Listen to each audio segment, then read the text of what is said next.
Whoa, buddy. Put that thing back in its holster. We haven't gone anywhere. I don't understand. Check out the MichaelDukesShow.com for information on how to get access to the podcast.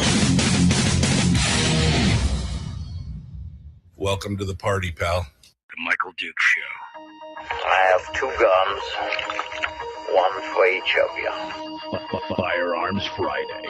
As Thomas Jefferson stated, it is the right and duty of the people to be at all times armed. Say hello to my little friend. I say that the Second Amendment is, in order of importance, the First Amendment. The right to keep and bear arms is the one right that allows rights to exist at all.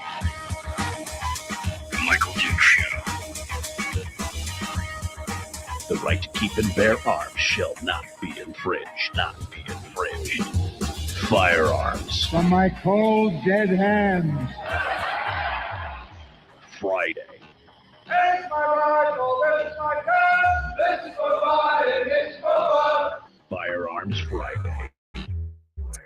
Firearms Friday, your chance to sound off on issues of a two-way nature right here on the Michael Dukes Show, broadcasting live across the state of Alaska on this, your favorite radio station and or FM translator, and live around the world on the interwebs at michaeldukeshow.com, where you'll find links to the social media sites, including Facebook, YouTube, and Rumble, where we simulcast the radio show every day.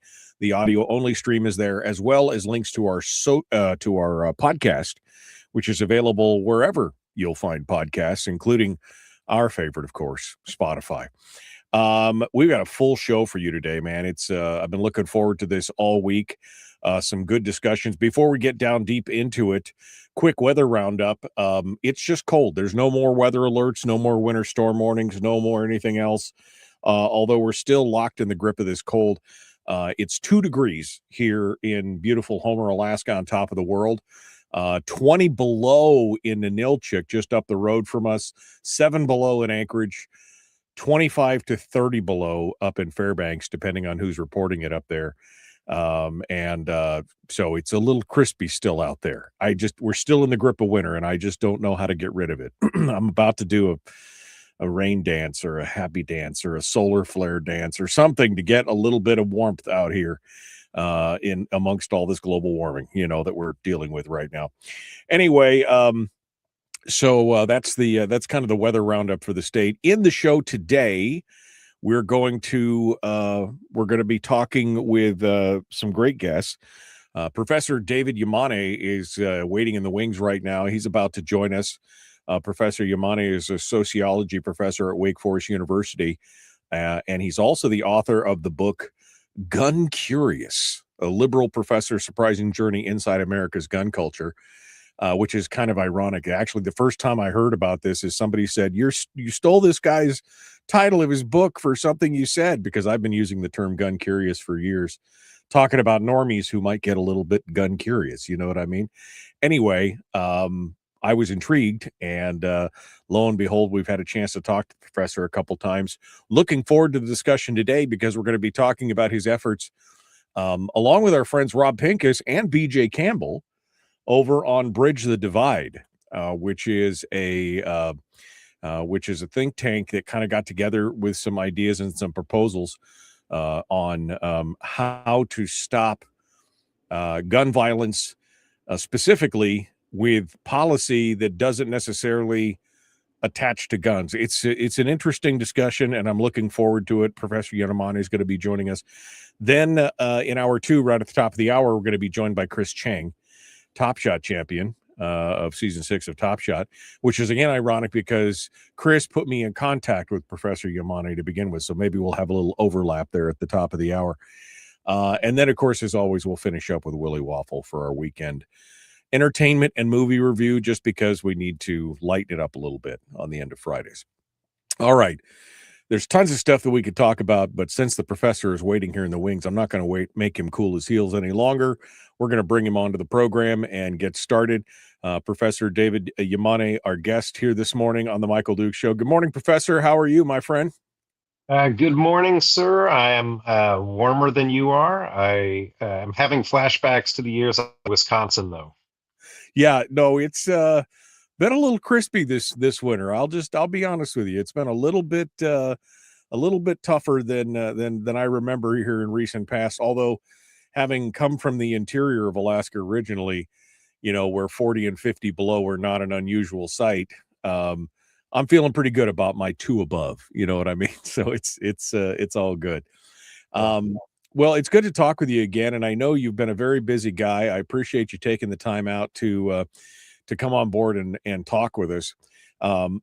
It's been, in fact, I got a text message from Rob Pincus about the Bridge the Divide, and then I was reading BJ's piece on the breakdown of it. So, but first, before we get into that, let's talk a little bit about who you are, where you come from, and your book, Gun Curious, how that came about. Just give us a brief synopsis so people can get up to speed if they haven't heard you on the program before. Yeah, I grew up in various liberal bubbles, from the San Francisco Bay Area to UC Berkeley to being a sociologist, and never saw, touched, or fired a gun until I was 42.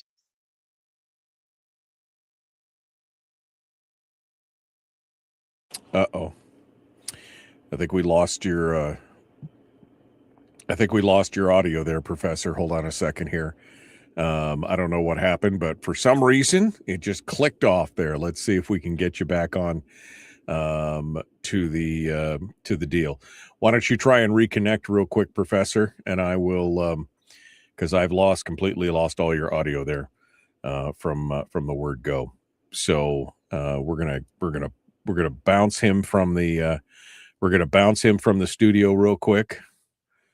And he's gonna try another pair of earbuds there real quick, and we'll get back to that here in just a second. Folks, don't forget, you can always check us out over on Facebook, facebook.com/Michael Dukes Show /live if you want to get on part of it. You've muted yourself now, so unmute okay. that. Can you hear me now, Michael? I can hear you now. Yeah. No, okay. I'm so sorry. When my phone rings, it just takes over my headset. So no problem. We want to. Hopefully, this backup audio is adequate, at least, if not as before. No, it sounds great. Okay. All right. So before you were so rudely interrupted by technology, right? Yeah. So moved to North Carolina, and my liberal gun-free bubble started breaking down. People that I was around in my social networks, I found had guns. Guns just seemed to be all around me. So. I went shooting for the first time as a 42-year-old, really enjoyed it, became a gun owner, and then sort of folded my academic research into my growing personal interest in guns. So for 14 years now, I've been journeying through American gun culture as a liberal, where I didn't stop being a liberal professor just because I became a gun owner, and really sort of trying to understand the issue of guns from that perspective, and really trying to understand from the inside, why do guns make sense to people who own them? So that's the background, and that's the story that I tell in the book Gun Curious, and sort of the position that I approach all of my engagement with gun issues from. And I followed a lot of your writing online as well, since I was introduced to your work by Chris Cheng, and to me, it's impressive that we can disagree on a lot of different things, policy wise, or maybe in societal issues or anything else, but you bring a very clean and thought-provoking perspective to this, and I imagine it doesn't make you super popular with a lot of your your liberal friends who don't bother to actually read down into what you're saying, right? Yeah, absolutely. And probably my biggest disappointment about the book was that it wasn't read more widely or engaged with more widely by my liberal friends. I had a much more sympathetic reception from gun owners than I did from liberals. But this is something, speaking of Chris Cheng, appreciate him introducing us. But he often talks about how it's easier for him to be gay in the gun community than it is for him to be a gun owner in the gay community. And I think this is Right. very parallel to my own experience. Yeah, no, it's kind of crazy to watch. Now, surprisingly, there was a group that came together, and I'm a little ashamed to say that I didn't hear about this until well after the fact. But you were part of a panel of experts from varying sides of the aisle in this initiative called Bridging the Divide on Firearms. And it was put together by Dr. Michael Siegel, who's a public policy researcher with Tufts University. And it was made up of a bunch of different interesting people, including, I'm just shocked that I know three of the people who were on the panel, right? Yeah. Including yourself, Rob Pincus, who's a good friend of the show, and BJ Campbell, who's an acquaintance. And it's been kind of, it's kind of crazy, but you guys actually sat down and had what BJ calls a thorough and really, in the end, a very productive process for suggestions on how do we curb this idea of gun violence in the community. And, is it strictly a gun issue? Is it societal and everything else? BJ's got a great piece on this, by the way, where he breaks it all down. If you haven't gone out and taken a look at that, I just dropped the link in the chat room to his hand-waving freakoutery Substack. Walk us through your participation in this, David, and how you got started. Yeah, well, Michael Siegel really was the one who got this thing going. He's had a long-standing interest. He's a public health researcher on the issue of gun violence, and so he's often been interested in what sort of policies would be useful in reducing negative outcomes with guns. But also, what was unique about him is he always wanted to try to understand the perspective of gun owners. So I first met him years ago when I was presenting at a conference about normal gun owners doing normal things with guns. And he stayed after my presentation to talk to me to try to find out, how could he learn more about where gun owners really stand on these issues. So this has been a long-standing concern of his, but he does come out of this public health perspective that wants to try to understand, can policies reduce these negative outcomes. And so that when he approached me, I had a long-standing relationship with him, and he said he wanted to convene a panel that was truly diverse in terms of people's backgrounds, and would I be interested? And I said yes immediately, because I've always felt, and I guess this is kind of my liberal gun owner stance, is that we don't really have to choose between gun rights and public safety, right? That we can figure out ways by working together of realizing greater public safety, and at the same time putting gun rights at the very center of our deliberations. And I think this was my desire to be involved, and I think that this was Mike's interest in bringing together this diverse group of people. And what was the overall intention? Can you, give me the synopsis of what he was trying to accomplish? What sounds like he's trying to bring a fairly diverse group of people together. I would like to have seen more gun folks on the panel, but Sure. It is what it is. You did have some good heavy hitters there for sure, some intellectual heavy hitters. But what was the stated goal of the panel, and what were they trying to accomplish in total? Yeah. So, yeah, I would say, to your other point, there were 23 people on the panel. I counted about 13 who were very clearly coming out of the gun violence prevention movement, about 7 who were really coming out of a kind of strong 2A position. I don't include myself in that 7 because I've never really thought of myself as a Second Amendment advocate. I'm really just a scholar trying to understand gun culture from my own perspective. But the membership was tilted more to that side of things because that's where Mike lives and that's the people he knows. And so people like BJ and Rob really did have to do a lot of heavy lifting, right? So they had to do two or three times the amount of work that the GVP people had to do, and they did an amazing job. I think, anybody, and they're going to take a lot of flack. No, there's no doubt they're going to take a lot of flack for being involved in this. But if anybody who reads the details of the policies will see their hands all over it in all kinds of places where if they were not at the table, that the document would look very different. But I think, there's a set of shared principles, and I don't mean to lecture, but I think that some of the shared principles that Mike articulated really capture where we're coming from, right? And so he says, the decision of people to responsibly own and use firearms must be respected. That's like the first core belief or principle listed, which, you don't see this acknowledged very much in the gun violence prevention movement. It is not only possible, but also necessary to simultaneously work to reduce gun-related harm and respect the rights of gun owners, right? So that's the position that really is close to my heart, that we don't have to make this choice. And then here's, I think, the key to your point. What was the overall guiding mission? The focus of firearms policy should be keeping firearms out of the hands of people who are at risk of harming themselves or others, while not interfering with the constitutional right of citizens, right? So one shorthand was, how do we keep all guns out of some people's hands rather than some guns out of all people's hands, right? So what we're doing was very different than what's happening in Virginia right now or Minnesota. There's no assault weapons ban. There's no magazine capacity limits. There's actually language in there that says this doesn't apply to ghost guns. So there's this perspective of how do we craft policies that really does respect gun rights and also encourage responsible gun ownership. That was the main thrust.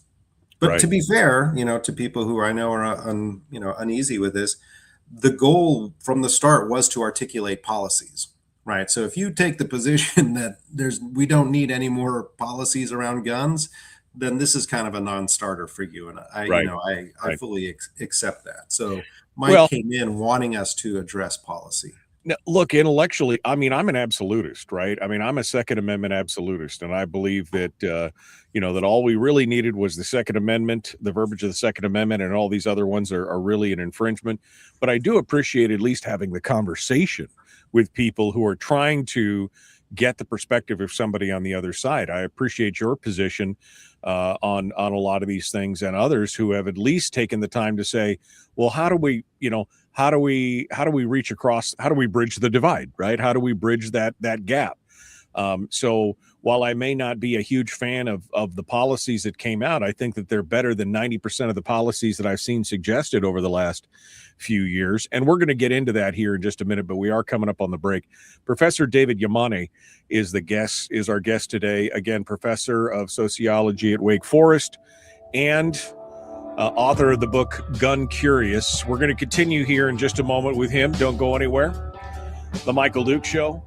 Common sense, liberty base, free thinking radio. We'll return with more in just a moment.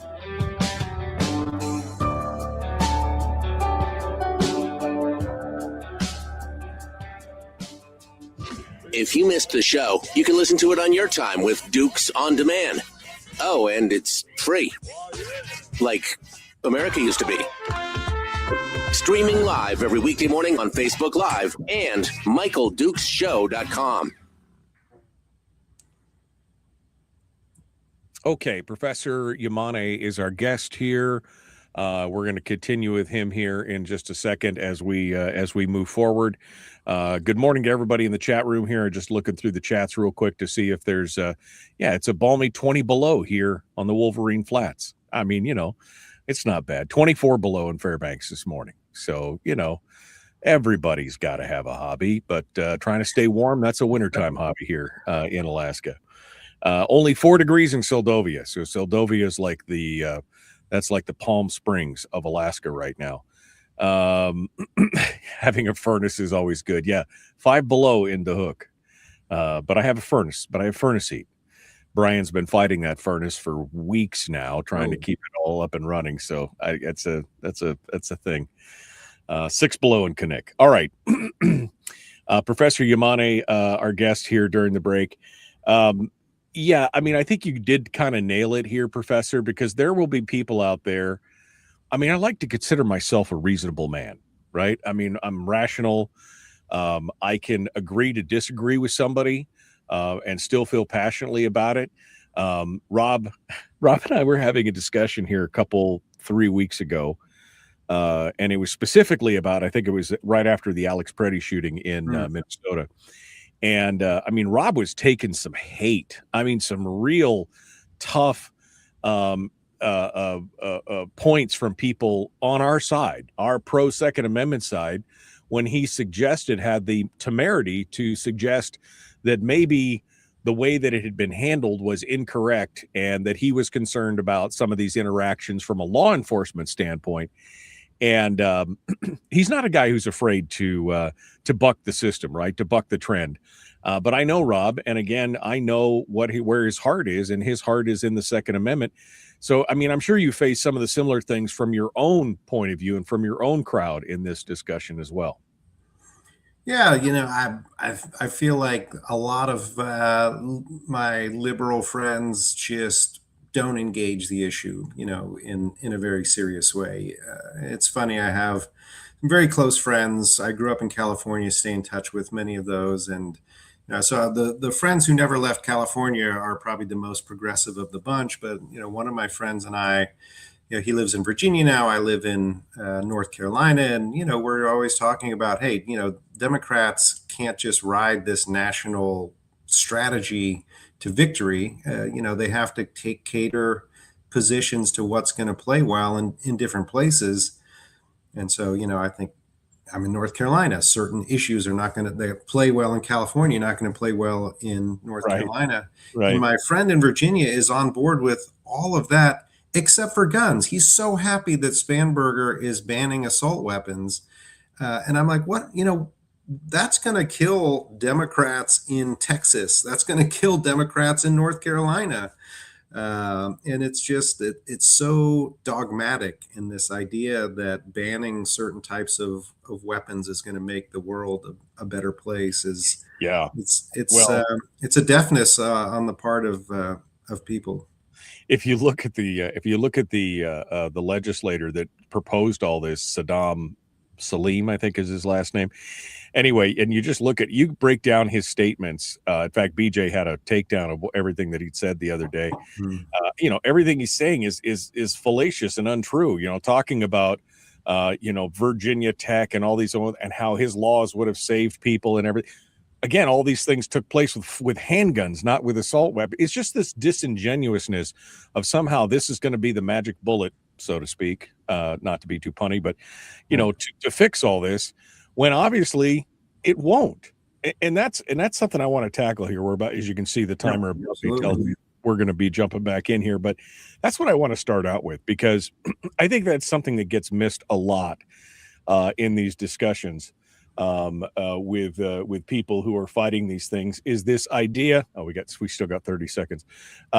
Is this idea that somehow you're going to magically create some law that's going to force somebody who's already decided to break the law to stop.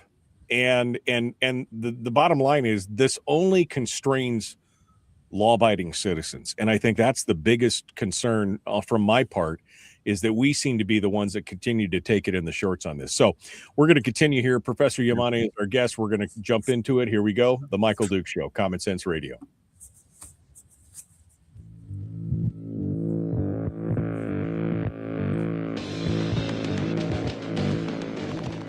What the hell's an assault weapon? What isn't? If I assault you with a penguin, doesn't that make it an assault weapon? Does this mean that if we hurt your feelings, you'd consider the Michael Dukes Show assault radio? Okay, we can live with that. Here's Michael Dukes. All right, we're continuing now. Firearms Friday. Professor David Yamane from Wake Forest University joins us, author of the book Gun Curious, talking about his journey as a liberal in the gun culture and his enjoyment of it and trying to explain it to his fellow liberals. We were also talking about the Bridge the Divide conference, which was coming up with some policies. And you said something very interesting, David, early on when I asked you what was the ultimate goal. And you said, of course, that Michael Siegel's, his point was, we don't want to interfere with what lawful, law-abiding gun owners want to do. And to me, that's always been part of this problem, is that the reaction from many politicians and those on the left and even some is to immediately create one more level of bureaucracy, one more layer of law or something else to try and address these problems. But at the root of the problem is the fact that people who are been doing these horrible things, any of these acts of gun violence, to use the term, these are people who've already decided to break the law. All you're doing is you're damaging lawful, legal, law-abiding, constitutional Americans from exhibiting and from being able to exercise their freedom to keep and bear arms because of the actions of 0.0006% of people who have guns out there. I mean, it really is down into those 00 numbers. But the answer is to take the other 99.6664% and say you're all laid down. That's what I think really gets a lot of gun owners when they look at it. Yeah. And I have those very statistics you're mentioning in my book. So I'm fully on board with that. My motto is that guns are normal and normal people use guns, that most guns and gun owners will never harm anybody. And so I think this is really where the approach of saying it's not about keeping some guns from all people. It's not about an assault weapons ban or magazine capacity limits or ghost guns, right? It's about keeping all guns from some people. And some of those people are criminals, but we're also, thinking about the large number of suicides that take place in the United States. We're worried about accidental death and injury from children who gain access to firearms inappropriately. And also, encouraging kinds of responsible behaviors that will keep firearms from moving from legal gun owners into illegal hands. So I think having this kind of comprehensive point of view took attention away from simply, bad people doing bad things with firearms. Michael started with 3 specific areas that he thought his research really showed would be effective. One would be adding violent misdemeanors to the list of prohibited categories, background checks, and extreme risk protection orders. But we ended up, through our conversations, with proposals in 8 different areas, right? So just sitting down and talking to each other, we said, that may be a good start, but there's a lot of other areas in which we think we can make some progress. What walk me through those 8 areas? What were the highlights for you of this policy? Because we've got BJ's breakdown here, which we can go through as well. But from your perspective, those 8 directions and those 8 points of policy, where are they? Walk us through it here. Yeah. So first one, prohibiting factors for firearms purchase and possession. And here's where the addition of violent misdemeanors to the list of prohibited categories was meant to really access a lot of the negative outcomes that come with criminally violent people with guns. It's not a permanent ban. It's you get your rights restored after a certain amount of time if you're on this violent misdemeanor status. And on the other side, we were talking about how if really our concern is with violent people having access to firearms, then nonviolent felons shouldn't be prohibited from owning firearms. And so the prohibition of people who use marijuana, for example, speaking of the Yamane case, this was something that we insisted be in there on the other side. Background checks, people, find limitations in the federal background check system, and states are able to implement their own with sometimes better and more recent data. So making that system better, also, including private sales in the background check system, but with some important carve-outs, right? So right. Family, people who are law enforcement officers, certified trainers. If you're a fellow member of a certain types of gun clubs, you're excluded. And then something I liked was to create a system, right? If you're going to say every private sale has to have a background check, then you need to provide people with a system in which they can very easily and quickly do that. And so we said that there should be a system put into place where on my phone or using a similar technology, if I wanted to sell a firearm to you, I could get some quick information from you, run the check, it comes back, green or red, and then I know whether I can legally transfer that firearm to you. Well, so and there was some give and take on both. I mean, these first two things, you're talking about adding violent misdemeanors, but it also, for example, on the other side, pulled nonviolent felons off the list, right? Yeah. Because that's always been the thing. You committed a white collar crime, 35 years ago. You've been denied your rights for 35 years, even though it was a nonviolent, mail fraud, or I took welfare or whatever it was. And so now it pulls you off the list. In the background checks, like you said, there's no barrier to it. And there's no registry. That's been always the biggest fear, is that if we started doing this universal NICS check or anything else, that it would create and of course we hear that the ATF still has a registry and they still haven't responded to Congress, right? Because Congress is demanding whether or not that's actually gone on. It's been a year. They still haven't responded to Congress's demand for proof of evidence that they do or don't have it. But at least, again, you guys talk about this making it easy, a simple phone thing, everything else. But without a registry, that's an important component. Again, I still don't support this necessarily, but at the same time, you guys had a lot of carve-outs in there that would make a lot of gun folks happy. Yeah. And then, this again, I'm not a policy expert in any way. I was sort of representing like an average gun owner and how would these policies affect me and what I want to do. But this is where having people like BJ and Rob at the table makes all the difference, right? Because you could easily see people saying, well, let's just add violent, misdemeanors and be done with it, right? Let's just make a universal background. Well, we see this all the time, but we're just going to make universal background checks, but with no consideration of practices that I don't sell a lot of guns. I have in the past both bought and sold guns in private sales in North Carolina. And, I would like to have a system where I could know whether I'm transferring the firearm to a person who's not prohibited. Kareem Shia of Open Source Defense proposed a long time ago using the blockchain for this, right? If you're concerned about privacy and you're concerned about a registry, then there are ways that you could just set up. You get a code that's specific to you and temporary on the blockchain. I can run that code. It tells me I'm okay, and we have that transaction, and then it disappears after that. Right.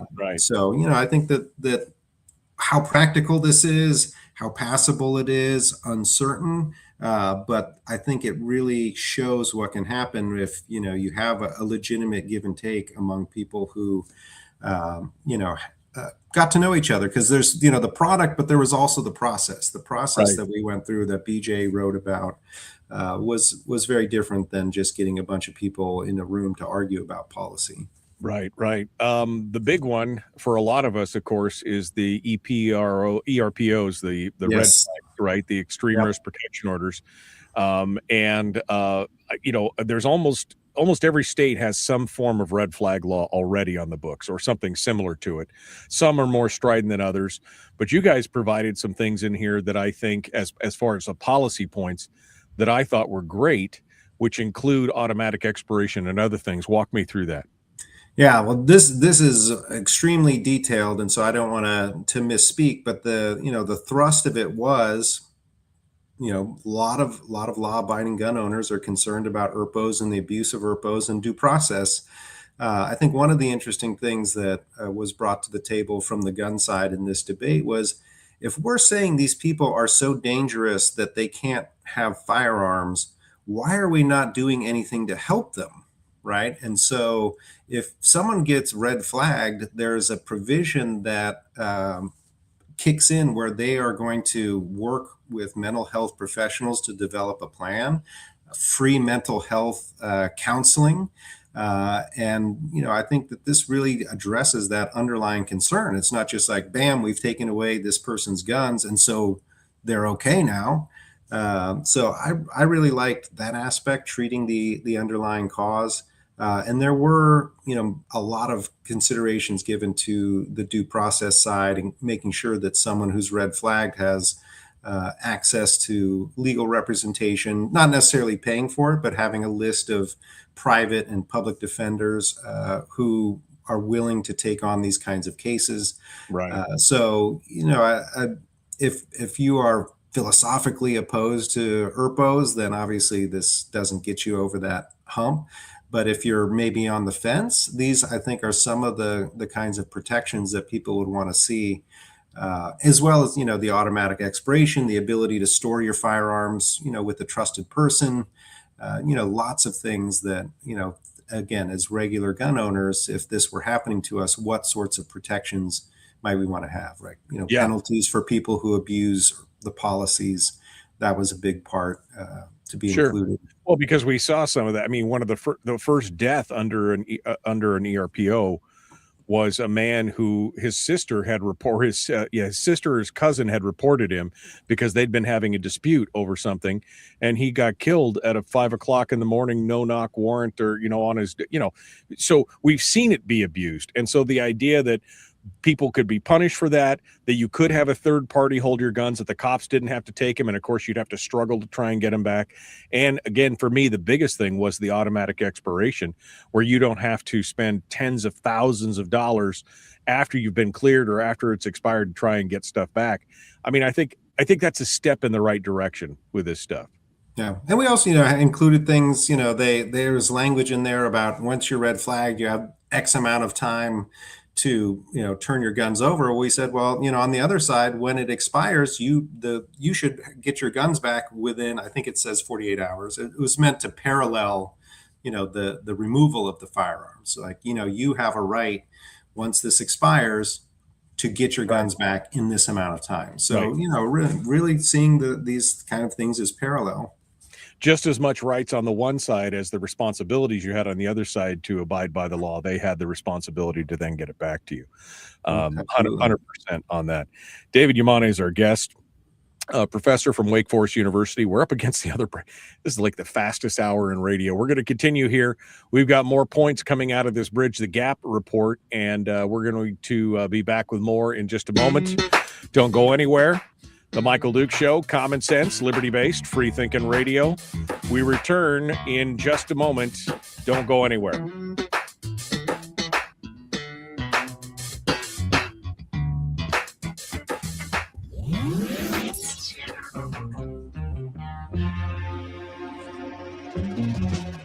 Running on 100% pure beard power. Oh, also some coffee. We dip our beard in coffee. Nice beard. Michael Duke Show. Got to work on that beard power, David. Got to work a little harder on that, right? You just got to get that. You should see how pathetic my facial hair is. If I don't shave for 2 weeks, it just looks terrible, and it feels terrible. So it's that 2 weeks is always the toughest part. That's the toughest part. I've never been able to get past it. Yeah, David, what was the most surprising thing that came out of the Bridging the Divide conference for you? I mean, when you looked at it, especially your position, I mean, I would consider you to kind of be in the middle, right? You're between the GVP people, and you're between the BJs and the Pinkuses and things like that. What was the biggest surprise that you came away with from this conference and from the policies that were put out there? Yeah, I think that the biggest surprise was the willingness of people really to set aside, their I say maybe egos, and really listen to people on the other side. This is where I like the product is there, but the process that we went through to get this, was pretty extensive. The first 2 meetings, we didn't just jump in and start talking about policy. It was professionally mediated. This group of Central Partners was hired to come in. They do this kind of work professionally for decades. But we got to know each other. What are our values? Where are we coming from? And then started talking about common visions of, what does gun safety look like for us, and compared to someone who's not a gun owner. And that level of trust, I think, was important, because then when there came to be moments of disagreement, and I remember being at the bar in Denver, the first time we met together face to face, because we met together for months online. Rob Pincus and Jonathan Lowy, who is the president of Global Action on Gun Violence and sues gun companies for a living, were going back and forth about the work that John does and how that affects people like Rob, who owns a gun company. And John was saying what he thought, and Rob was responding, and they were arguing, but it was really moving in a direction that I thought was positive, because they had built up a level of trust. They weren't just strangers arguing with each other from different sides. Right. They weren't shouting at the internet from each other, right? I mean, that was the thing, and having this empty conversation. And that, I think, I know we probably can't get through all 8, but if you wanted to talk about the dealer regulation and trafficking, this one is really ties into that debate between Pincus and Lowy. I'd love that. We'll pick that up as soon as we get back to the radio. I think we'll try our best to get here through all 8. I'll stop interrupting you, but I think there was a lot of great points on this all the way through. And I mean, I appreciate the work that you guys put into it. Again, I may not agree with everything, but I think that in the end, it is some of the best policies that I've seen suggested as far as that goes all the way through. But again, I keep coming back to this, David, and I don't want to make it too much of a sticking point, but how do we create policies that affect the people that you want to affect, the criminals, the mentally ill? How do we get to policies like that without impeding and infringing on the rights of the other 99 point whatever % of people out there? That's really the challenge here, right? Yeah. I think that this is any policy is going to impinge some on people who are not problematic. So I think the key is to minimize that as much as possible, and that's where I think some of these things in there are designed to do that, and really trying to say, like, if we want safe storage, right, we have to recognize the variety of ways that people understand that, and then also incentivize people to do these things. Don't always just penalize, right, but say, hey, if you buy a safe, you can get a tax break for that, right? So rather than saying you must store your guns this way, just say, hey, here's the principle. Don't let unauthorized people access your firearms. And if you want to have a particular way of doing that, then we'll incentivize you doing that. Yeah, no. And I again, I agree with it that that incentivizing rather than penalizing is a way to do it. But also, I guess my other thought on this is to actually uphold the laws that are already in place, because we've seen that time and time again where people have skated. The Parkland shooter had 20-something interactions with federal law enforcement and more than that with the local law enforcement. So they already knew he was a bad actor. And yet we just kind of let him skate. Same thing with the Sutherland Springs shooter. He'd been dishonorably discharged from the Air Force, yet he was still able to. I mean, we followed the laws, and yet the law is what failed us. And so maybe there should be some penalization on that side as well. I think, the other thing is that we're people talk about eliminating, negative outcomes with firearms. Elimination is not possible, right? Things are going to happen. So it's really about reduction in my view, and prevention. Yeah, no, I agree. You're never going to stop bad people from doing bad things. What you can do is minimize the harm as best you can. And that's, I think that's a laudable goal, if nothing else. Here we go.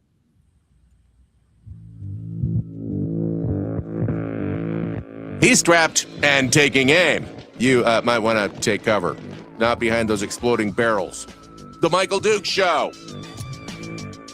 All right, we're continuing now. One final segment with Professor David Yamane, sociology professor from Wake Forest University, author of the book Gun Curious, and participant in the Bridge the Divide conference.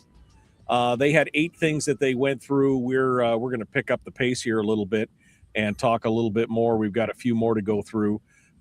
Dealer gun regulation and gun trafficking. That was the next segment, David. What stood out for you on that? Yeah, this was a great back and forth between Rob Pincus and Jonathan Lowy. You know, Rob owns a gun company. John sues gun companies for a living. And really, John wanted to focus attention on the small number of gun dealers who sell a lot of crime guns. And Rob wanted him to be sure to understand that just because you sell a lot of crime guns doesn't mean you've done anything wrong. So the compromise coming out of this was really to give more attention to those gun dealers who are selling a lot of crime guns without necessarily assuming that they've done anything criminal, but developing sets of best practices for identifying potential straw purchases and these sorts of things, having a multi-step process by which any gun dealer would go through before they were penalized.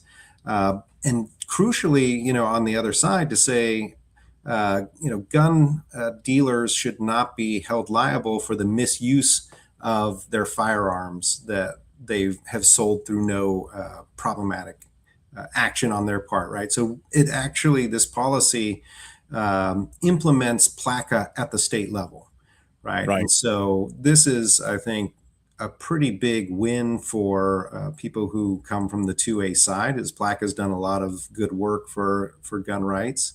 And so that was, you know, I think a really interesting example of this kind of give and take. Right, because the PLCAA, the Protection of Lawful Commerce in Arms Act, the PLACA that he's talking about, has been the only bulwark against a lot of these lawfare types out there who want to sue the gun companies for the actions of people who buy their product. You know, that's like we're going to sue Ford Motor Company and Jack Daniels because somebody got drunk and drove their truck into a building or into a crowd or crashed into something. It's the same kind of idea. This would extend that PLCAA coverage to the state level, because these groups have been trying very hard to work their way around this at the national level, and they've been unsuccessful so far, but they have found some success at the state level. So this would at least give them the ability to protect the states on those. Yeah. But in five child firearms access prevention and responsible storage, and here not specifying a particular way of storing your firearms, you know, unloaded with ammunition stored separately or anything like that, but recognizing that there are different ways of responsibly storing or staging your firearms if you're a defensive gun owner, and then providing some tax incentives for gun safety training and for facilitating the purchase of gun safes, for example. So again, you know, being sensitive to the realities of how gun owners want to store and stage their firearms, but recognizing that we are responsible for keeping our guns out of the hands of unauthorized people. Right. I had to chuckle because BJ said he did vote against this policy, and he said he suggested that all gun-free zones should provide firearm storage. He said that went off like a flashbang in the hotel. Yeah. That was not a popular, that was not, because again, we talk about gun-free zones and gun safes as safe storage and everything else, and yet nobody wants to take responsibility for the people who have to enter these gun-free zones. That's a big part of the problem from our perspective as well. Yeah. Yeah, and you know, it is the case that there's a lot of firearms being stolen out of cars, and some of those firearms end up in cars because people can't take their firearms with them when they're going into certain places. So yeah, BJ's proposal, you know, I think it went off like a bomb, but also one of those like brain explosion things where people really had to literally think about what are the implications of these restrictions that we're putting in place in terms of how people actually behave. Yeah, disarming people and putting them in a situation where they can't defend themselves. Who's going to take responsibility for that? That is a question. It's a conundrum. This is one of the ones. The next one, though, was the one that I was really, I am pleased about. And I wish we could actually get this into policy in place. And that is the firearm suicide prevention section. And it's got 3 big components to it. Hit me with it. Well, I have 2 of them here. I don't have the full policy is, you know, this whole page. I'm working from shorter notes, but then you can add the one that I missed. But, you know, really focusing on suicide prevention, education, and awareness, and and really making it easier for people to voluntarily transfer firearms to somebody else if they are concerned about their own well-being in that moment. And there's a very problematic for somebody to take a firearm and then really assume liability for returning that firearm to the person. And I think removing barriers to that, I think, is won't hurt, might help. Right, and maybe for my three, I actually could combine it because again, it suspends any gun control law that would impede the transfer of firearms between two friends or family members if one of them's suicidal. Adding to that, I guess, could be still in the same one. It provides a list and map of safe spaces, safe places to temporarily store your firearms other than family and friends, like third-party gun stores or people who'd be willing to do that. But the biggest thing is it invests heavily in suicide awareness, outreach, and things like that. And this is where Rob Pincus and Walk the Talk America and their campaign and their mission to try and deal with mental health issues really come into play, because I think that's a big component of it as well. Yeah. Yeah, and there's other people, doing great work in this area. But if you are, you have a gun shop, you have to be concerned if you take a firearm from someone and then give it back and something happens to that person, they're going to look at you and ask you, why did you give that gun back to that person? So you may want to do the right thing and just be concerned in this litigious society of what might come of it. Yeah, no, it definitely opens up a can of worms. All right. Firearm injury and prevention education. This was an interesting part. Yeah, and this one again, this was not originally on the table. This is something that I think the gun people really push forward. Is there's a lot of talk about gun owners should be better trained. Gun owners should be better trained, and so saying, hey, you know what, maybe there should be greater education about firearms and firearms injury prevention. Maybe in the elementary schools, maybe in middle schools, maybe in high schools. Let's make it part of the curriculum. And there was a lot of concern among the GVP people about this, because they feel like if people know about firearms, they'll somehow, want to get into them. Get infected, right? They'll get infected with the bug, the gun bug. Right? Yeah. Right.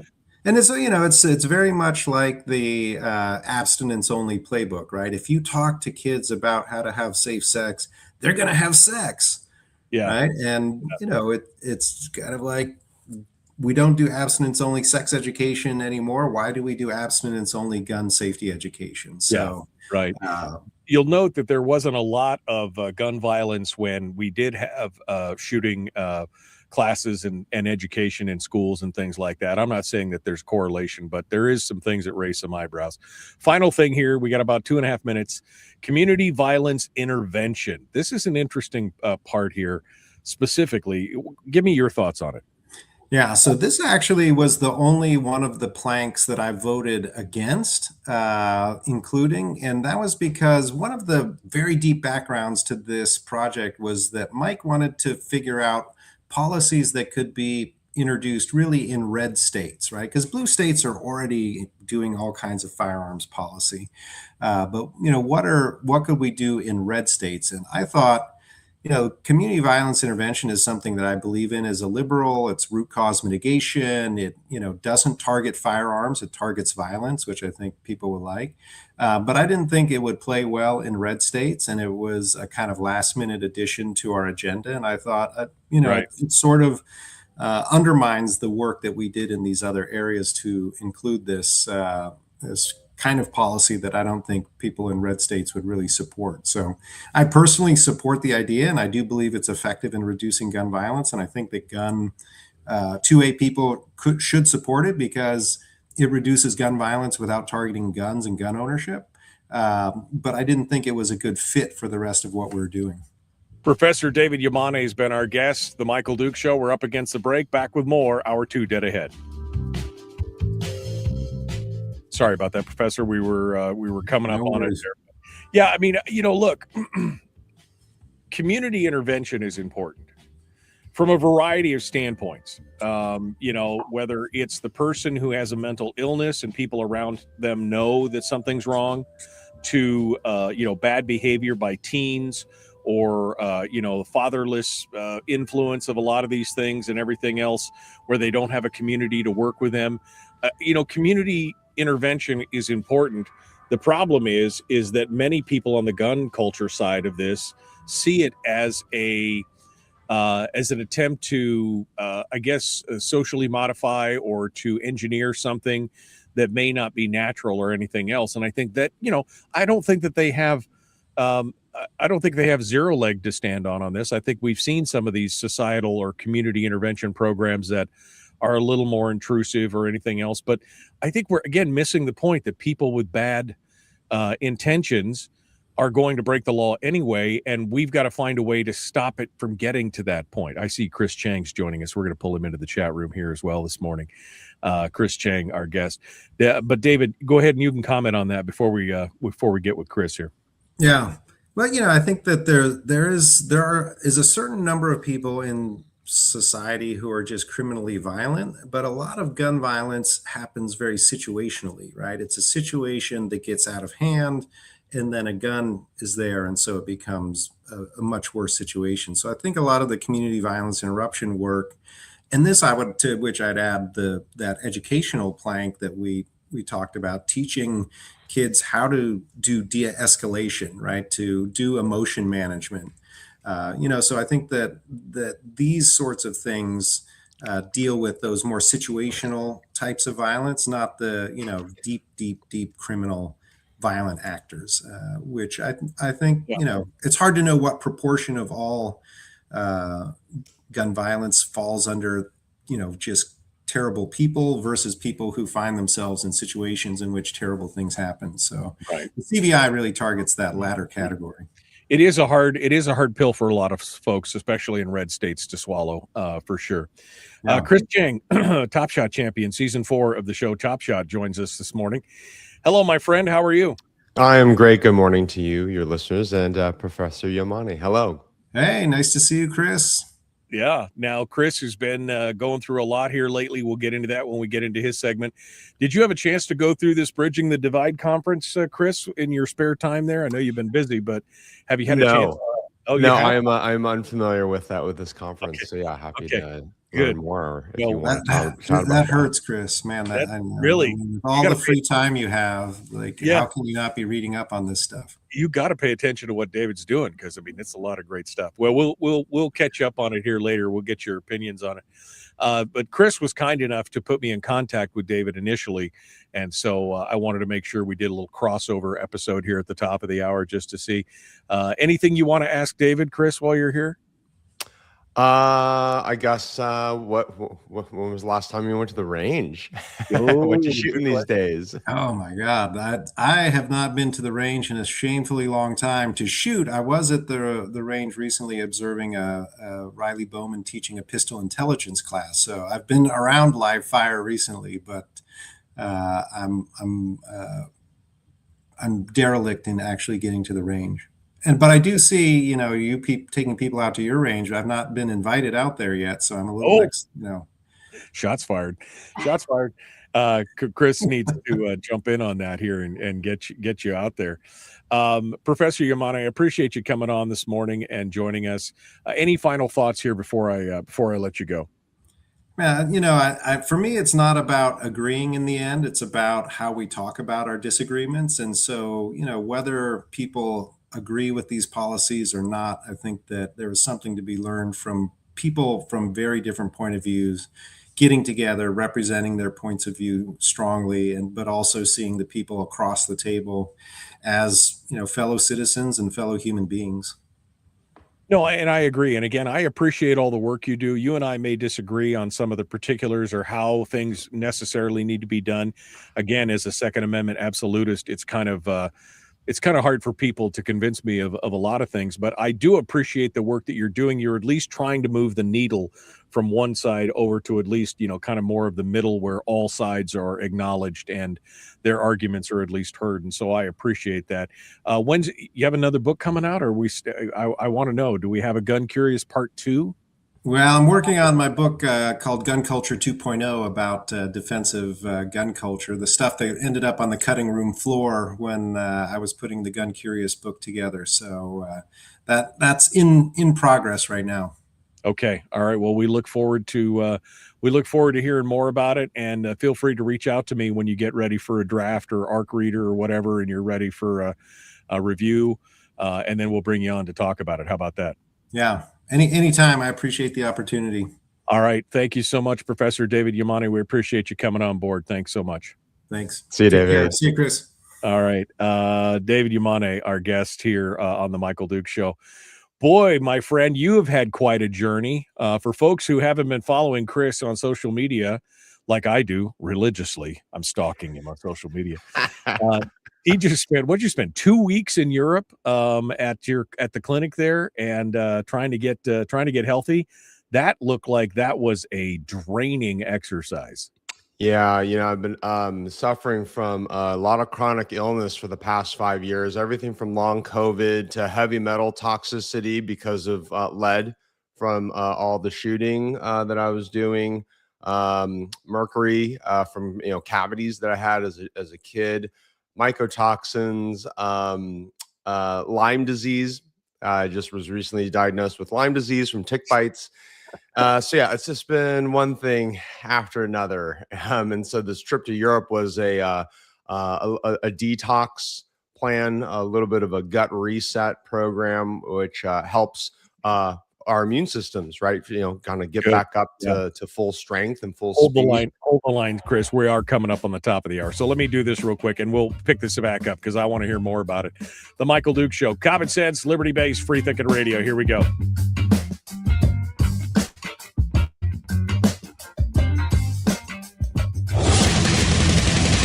Whoa, buddy. Put that thing back in its holster. We haven't gone anywhere.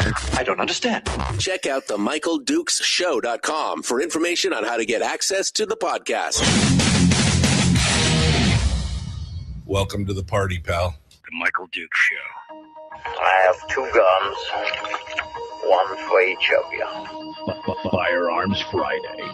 As Thomas Jefferson stated, it is the right and duty of the people to be at all times armed. Say hello to my little friend. I say that the Second Amendment is, in order of importance, the First Amendment. The right to keep and bear arms is the one right that allows rights to exist at all. The Michael Duke Show. The right to keep and bear arms shall not be infringed. Firearms. From my cold, dead hands. Friday. This is my rifle, this is my gun, this is for fighting, this is for fun. Firearms Friday.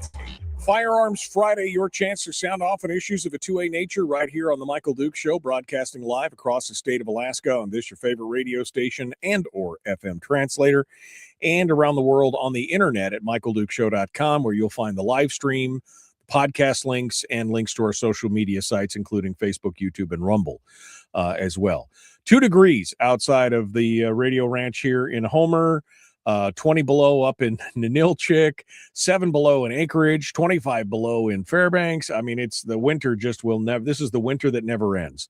But at least there's no more weather advisories for around the state. So at least we've got that to look forward to. Hopefully it warms up this weekend and going into next week. We just finished up with Professor David Yamane, the sociology professor from Wake Forest University. It was a fantastic interview. If you missed it, you need to go back and watch it. Good discussion on Bridging the Divide conference with friends like Rob Pincus and BJ Campbell and others, along with a host of gun violence prevention people. Good discussion with the professor, and we'll get back into that. But without further ado, let's bring on our favorite guest here for the for Firearms Friday and for the weekend, and that is Top Shot Chris Cheng, champion of the season 4 History Channel show Top Shot, also author of the book Shoot to Win, spokesperson for the NSSF, all around good shooting guy, and he joins us on the program. We just had a chance to have David and Chris chat at the top of the hour because Chris introduced me to David, so I thought that was appropriate. Anyway, welcome back to the program, my friend. Yeah, thank you so much. Yeah, excited to be on here as always. Yeah, it's been good. And we were just talking about during the top of the hour break, you've been suffering for some health issues over the last few years. including, heavy metal toxicity and long COVID. And now you were diagnosed with Lyme disease and everything else. And you just spent a couple weeks in Europe at a clinic there trying to get your body reset. It looked like it was an exhaustive process. Well, I was following it on social media, but at the same time, you were very positive the whole time. How did that come out? What's the long and the short of it here when you're all? Yeah, this trip to Europe to get detoxified and tackle some of these chronic illnesses. It was a great trip. I went to Europe because they have some procedures that are not available here in the United States. In particular, a special blood filtering process that has been very impactful and very beneficial for me.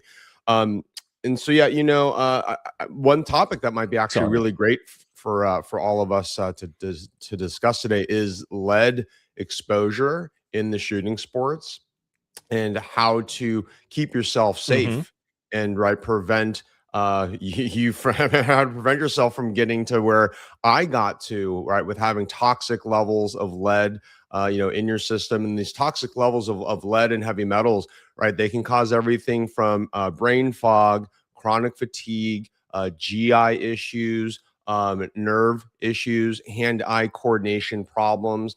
The list kind of goes on and on and on. So the long and short of it is, when I was competing as a professional shooter for Bass Pro Shops for 4 years, I was shooting tens of thousands of rounds every year. And in particular, it was, we think, my AR-15, that was the primary vector for lead exposure. Because if you think about pistol and shotgun, that the chambers are farther away from your face.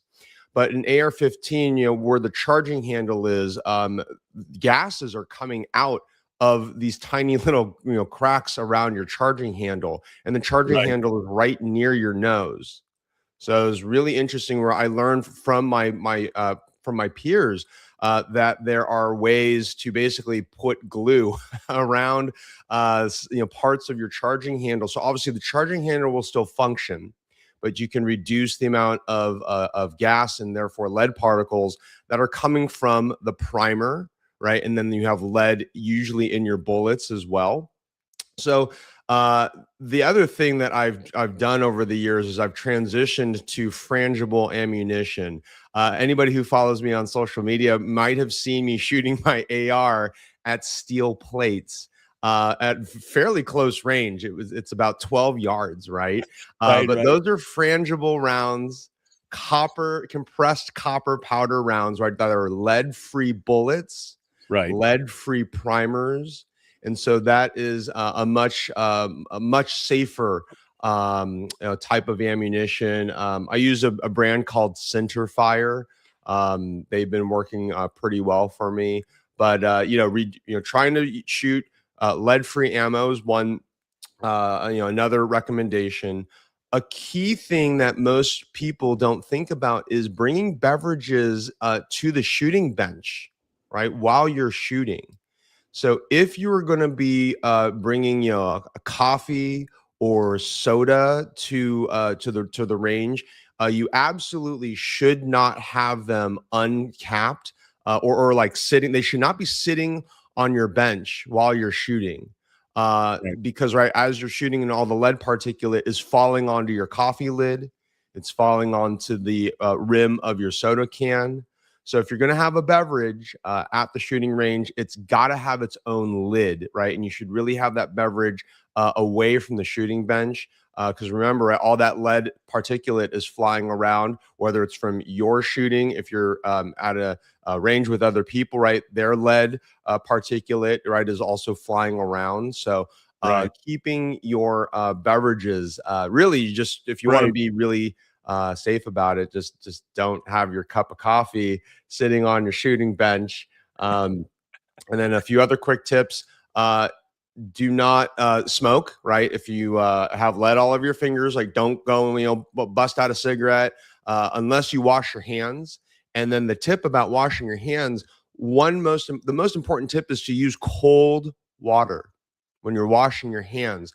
And the reason why you need to use cold water is warm or hot water is going to open up the pores of your skin, And as you start scrubbing, if your pores are open, then that lead is going to have a more easy vector to get into your body. So use cold water when you're washing your hands to get that lead out. And then there's special soap. There's a brand called D-Lead. And so use some D-Lead to really get that lead off of your skin. If you don't have D-Lead, good like scrubbing, like a pumice soap is also an excellent choice. And then the last piece of advice here is after you're done with your range day, you need to take all of your clothes, right, that you went shooting in, and you need to wash them separately, right, from your other normal clothes. So when I get home from the range, my shooting clothes go straight into the washer, like they're just by themselves. And then, of course, be very mindful of who you are interacting with, like touching. And this is specifically, I'm talking about small children. Right? If you have small children, whether they're your kids or your nephews and nieces, small children are very sensitive to lead. So if you've gone to the range and you've been exposed to lead, like you need to shower and wash your hands before you handle any baby, or if you're interacting with small children, because again, they're really sensitive to lead. So hopefully those little tips and tricks will help prevent people from getting lead exposure like I did, and keep everybody safe and have fun shooting. Well, I mean, you'll be honest, anybody who's taken an AR to the range and driven it for a good part of the day, 5, 6, 7, 800, 1,000 rounds, you'll know your face, is you've got that smudge look from the blowback. And especially if you shoot suppressed, that causes a lot more blowback into the chamber. Particleized lead, with the explosives and of the cartridge and everything. And you said that there's an actual tutorial online of closing up your charging handle, or is that something that or is that just like a it's so funny, right? This was about 10 plus years ago when I was getting some tips from my shooting buddies around how to properly like seal your charging handle, sort of that chamber. I didn't, at least last time I looked, I didn't see any videos, but these are on a few gun forums. I should try and if there isn't a video, I should maybe consider making one, because it's really fascinating, right? It's like I had never thought about like lead exposure through the charging handle port on my AR-15. Like these just weren't things that I was thinking about, because I was having such a great time, right, shooting and competing. But clearly, safety. When we talk about firearm safety, we usually talk about 4 rules of firearm safety. Right, trigger off the finger. Right, point the gun in a safe direction. But lead exposure is, I would say, we should be talking about that more. So at minimum, we should be aware of the risks, right? Aware of what the downsides are of lead exposure, and the negative impacts. It can just really mess with your everything in your body. It can make you irritable, right, and angry. Aside from all the other, GI and nerve, brain fog, chronic fatigue, sleeping problems, that I was mentioning earlier. And I don't wish that upon anybody, right? The 5 years of chronic pain and suffering, and the expense and the time involved that I've spent, tackling all this has been the single most difficult thing that I have ever faced in my life. And, I'm the kind of guy, I grew up, and I still am the kind of person where if I'm in pain or discomfort, I usually just will push through it, right? Sometimes you just got to suck it up and deal with it. But boy, after a few years of just constant chronic pain, I'm like, this is not normal, right? This is not something that you can just suck it up and push through, because it's not going to get any better. At least, if you have what I had. This is something, you need to see a doctor, in particular for me, a functional doctor, otherwise known as an integrative medical specialist. These are the guys and gals who really know how to tackle heavy metal toxicity, other chronic illnesses like Lyme disease. A lot of your mainstream doctors just don't know how to properly test for this, let alone properly treat it. So Yeah, I hope this conversation has been at least a thought-provoking one for your listeners, because I want everybody to enjoy the shooting sports, right, and be safe. And this chronic illness stuff, especially right, heavy metal toxicity, it's sneaky, right? If you are if you get heavy metal toxicity, you may not know it, right? Because the signs are not super obvious. It may just seem like, ooh, I'm run down. I'm not sleeping well. Oh, maybe I need to go to the gym. Maybe I need to improve my diet. Right, sort of like, or maybe I'm stressed at work. Right, these are sort of how the sort of the symptoms present itself, and it's hard to kind of circle back to a heavy metal toxicity exposure, but it's solvable. It's preventable, but you got to know, right, what you're You looking gotta for work and what it, you're yeah, trying to solve. because that's not the normal thing. People were asking about, "What about all those lead weights I melted for fishing jiggers? What about all the" Yeah, I mean, lead is not a good thing, and more people, some people have a higher sensitivity than others, but, just being cautious is that, a cautionary tale is definitely not a bad thing. And you just described all my symptoms. I'm wondering if I should get myself checked for toxicity, anger, and everything else. But long and the short of it, Chris, here, because we're coming up on the break, how do you feel now that you've come through this treatment? Is it an immediate, uptick in good feeling, or is this kind of more of a longer recovery? How are you feeling? It's a overall? it's a long, slow recovery. And I have good days and I have bad days. And on the bad days, I'm like completely incapacitated. On the better days, I have enough energy to like fake it till I make it kind of thing. But it is a very slow recovery. I just started going to neurological rehabilitation. So one part of heavy metal toxicity and like Lyme disease, long COVID, is nerve dysfunction, right? A lot of inflammation can cause nerve dysfunction. So I'm having to go through all these treatments and like neuro rehabilitation to get my nerves functional again.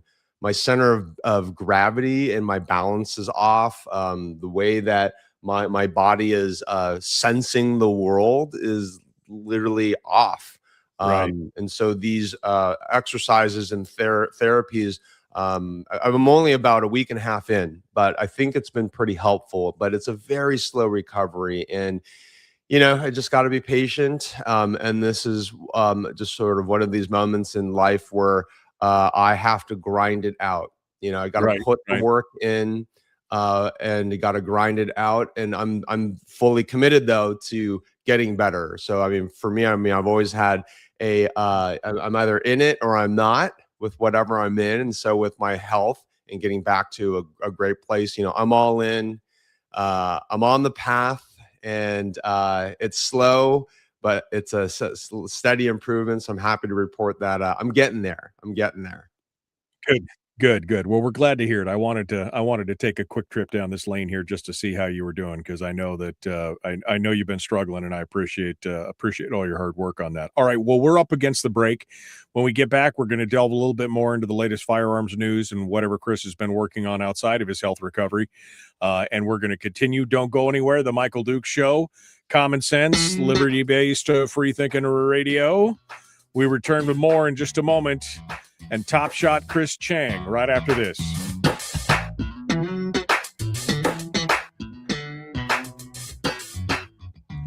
We're broadcasting live through a series of tubes. Allowing all of these entities to provide streaming stuff going on the internet. Well, it's kind of hard to explain. Sorry. Streaming live every weekday morning on Facebook Live and MichaelDukesShow.com.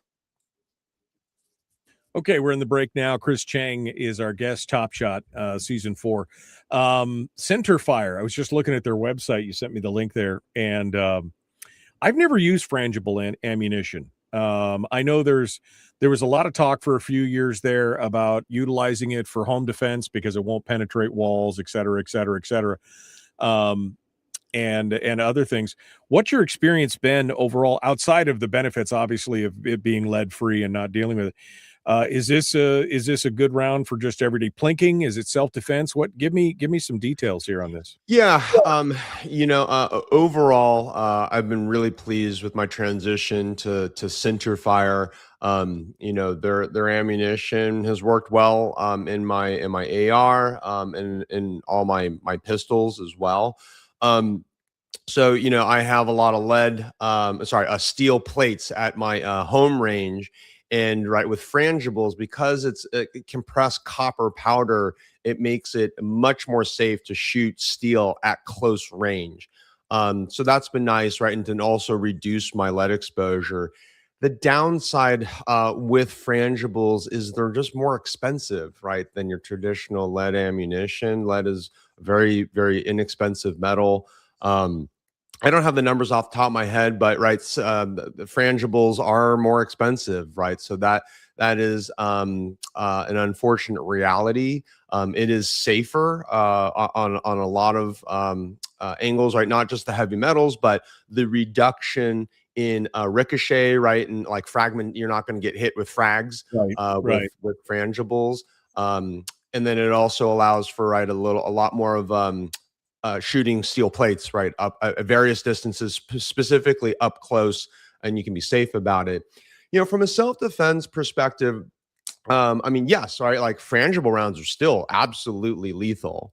I haven't done any serious research or studies though, on frangible versus traditional like lead or hollow point ammunition. But if you look online, I would hope to think, right, that there's some FBI ballistic gel test sites showing frangible rounds compared to jacketed hollow points. That said, right, I do not use frangibles for my home defense rounds, right? I mean, for my home defense firearms, I'm still using traditional jacketed hollow points with with lead cores and everything. So the idea here is, right, I'm still shooting lead, right, on occasion, and the idea is about risk reduction and reducing my exposure to lead, right? Again, lead in the primers, lead in the bullets. If you hand load, if you're hand load, right, this is one opportunity to maybe consider using lead-free primers, right? This is, yes, I think lead-free primers are a little bit more expensive.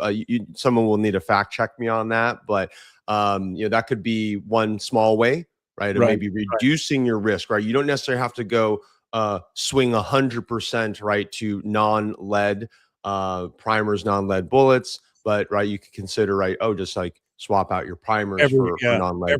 Every little bit helps, right? I mean, every little bit of exposure helps. Exactly. Yeah, and I think the frangibles, the last time I looked at them, at the time, I think they were about 35 or 40% higher than lead bullets. It was not a cheap proposition. But as you said, if you're doing that for practice and then using standard lead or copper jacketed hollow points for your regular shooting, as in that's your carry, I could definitely see that being beneficial. Anything to drop that kind of exposure is definitely been good. Yeah, and the one last tip I forgot to mention is, shooting outdoors is typically much safer, right, from a lead exposure perspective. So if you're shooting outdoors, right, you've got better circulation. Some indoor ranges do have very good HVAC circulation, but right, I think many of us, we've been to indoor ranges, we're like, wow, I see that cloud of dust, it's sort of lingering in my shooting bay. I taste the color purple. What is that? It must be lead, right? It's that kind of thing. All right, Chris Cheng, Top Shot champion, season 4. We're about 15 seconds out here, ready to rejoin. Again, you can check him out at topshotchris.com. Don't forget his book, Shoot to Win, still in its second or third printing now. Second edition. So go out there and check it out. Here we go. The Michael Duke Show, Common Sense Radio.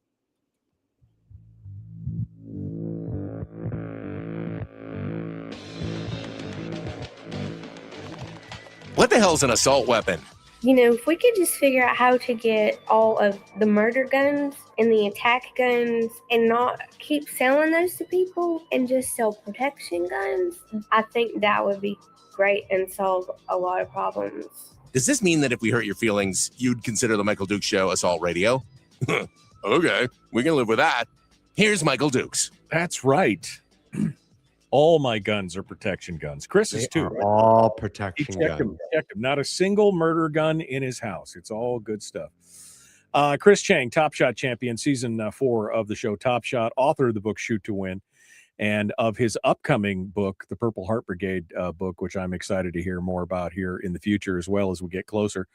But Chris, firearms news, what are you paying attention to? I know you've been busy. Again, you've been in Europe, you've been taking care of your health and everything else. Have you been paying attention to anything or caught anything that is just kind of piqued your interest in the Second Amendment world over the last, I guess it's been a month since we talked, that you've been watching? What are you looking at? Right. Unfortunately, we still see mass shootings, crop up here and there. There was an incident. I think it was the one in Canada, if I'm not mistaken, where there was a trans shooter. Right. And it's interesting, right? We are starting to see, or we're continuing to see, right, more of this trans angle, right, with some of these mass shooters. And to rewind the tape to 2025 when this first happened, and the Trump administration started talking about banning or basically restricting or removing the Second Amendment rights for trans Americans, which was blatantly unconstitutional. And there was a moment where I was watching kind of both the firearms community and the industry response, and then looking at the public's response, and then looking at the government's kind of attitude and angle on, all right, how far are they going to push to try and restrict the constitutional rights of one specific segment of Americans, based on some sort of characteristic. And it was the firearms industry and most of the gun community is a very swift negative reaction to the Trump administration to say, look, you cannot restrict the constitutional rights of, doesn't matter if it's the trans community, the Jewish community, the Muslim community, right? You just can't blanket restrict civil rights based on a characteristic, right? Just because one or a small handful of mentally unstable individuals, right, are committing crimes with firearms, does not disqualify, right, the wider group, right, that share the same characteristics. So, yeah, I was really I was really proud, right, that the firearms industry, we stood on principle, right? And look, like it doesn't really matter what your attitude or opinions are about transgender and sort of all, the whole debate going on in our country about wokeism and whatnot, and versus LGBT rights, but the firearms community firmly came out and said, we support the trans community's Second Amendment rights, and you got to go through due process, right? If you're going to restrict and remove the civil rights of any individual or any group of people, which you really shouldn't be removing civil rights from groups of people. Well, you at least got to have due process, right? There is right procedure, right, and give people their day in court to right, go through that process. But so our country is in a very we're still going through a lot of difficult moments, right? It's this overlap of Second Amendment rights, of LGBT rights, public safety, privacy, law enforcement, it's sort of like, how do we, at the end of the day, we're all searching for the same goal, which is we all want to be safe. We want to also feel safe, right? Feeling safe and actually being safe, two separate things, but they're both very important, right? And so we all want that, right? And we want gun owners, we want to be able to, right, keep our firearms, maintain our Second Amendment rights. Non-gun owners, they just want to feel safe. Right, as long as nothing bad is happening, right? Non-gun owners don't care, right, whether we have guns or not, as long as our gun ownership isn't causing any perceived problems, right, for non-gun owners. So, and that's where I think, I mean, again, as a Second Amendment absolutist, I was so aghast at the Trump administration would even suggest this. I mean, it's akin to, in my mind, suggesting that Japanese Americans should have their rights stripped simply because we were at war with Japan, right? This is the whole internment thing all over again. I thought we learned that lesson, right? But instead we're seeing this kind of stuff. And you're right, the gun community stood back up, and I'm all for people being able to exercise their rights. The only time I would advocate that anybody have their rights stripped is when they've been shown to not be able to be trustworthy with that, where they're going to hurt other people with their rights. So that's a struggle. But that's a struggle that we're dealing is what I was just talking about with David. The problem is that we've got a very finite number of the population who are doing these bad things. I mean, if you look at the murder rate compared to the general population, you're talking about, whatever it is, 0.006% are actually doing bad things. That leaves the 99.994% are doing good or are being lawful and law abiding. Yet we continue to punish that 99+% for the actions of a very few. And so we've got to find that balancing point. And feelings, I mean, I know people want to feel safe, but that, again, feelings are not facts and feelings are not rights. Just because you want to feel safe doesn't mean that you have to take away my ability to, because I would feel unsafe. So is that fair? So the question is punishing the guilty, punishing the wrongdoers versus punishing the law-abiding citizenry at large. Yeah. And, the other trend I've noticed over the past few years is this increase in liberals and Democrats who are going out to learn how to shoot and purchase their first gun. I've had a lot of, national media outlets, come to me to talk and comment about this. I live in San Francisco. I have a lot of liberal friends. I mean, I'm more libertarian and right of center. And so, I'm sort of in this very interesting kind of cross section of folks. But, it's been great to see a lot of my liberal friends question their previous anti-gun orthodoxy, right? That, they some of them are just, diehard Democrats, and they've just they just swallowed all of the anti-gun dogma that comes from the Democrat Party. But with all of the civil unrest, right, that we've seen over the past, five, let's call it 5+ years, a lot of my liberal friends are wondering, hey, is learning how to shoot, is possibly purchasing my first gun, is this something that might be appropriate for me? And thankfully, right, we are all, each of us as individuals, right, we can be that conduit for our friends and family and other coworkers. So the fact that my gay friends and liberal friends know that I'm a gun guy. I have a list in my iPhone of 55 friends. 55. These are all gay, mostly liberal. Some of them are actually right of center. Some of them actually very conservative. But anyways, point is 55, gay friends here in San Francisco who all want to learn how to shoot. So I've just started. That's the good news. That's the good news for the day, is that we are winning in that regard. All right, Chris Cheng, Top Shot champion. We got to go. Don't go anywhere. The Michael Duke Show. Common sense, liberty-based, free thinking radio. Sorry about that, Chris. We were up against the hard break. No, I mean, and I think that is a good thing. I mean, we're spreading the gospel of the gun to everybody that we can possibly do it, and showing them the benefits of the enjoyment of the sport, of being able to protect yourself. We're showing them that it's not as scary as they've been told over the course of years. And it is a good idea to be able to take the responsibility for your own, security and safety and behavior. And I think that's great. We got about, go ahead.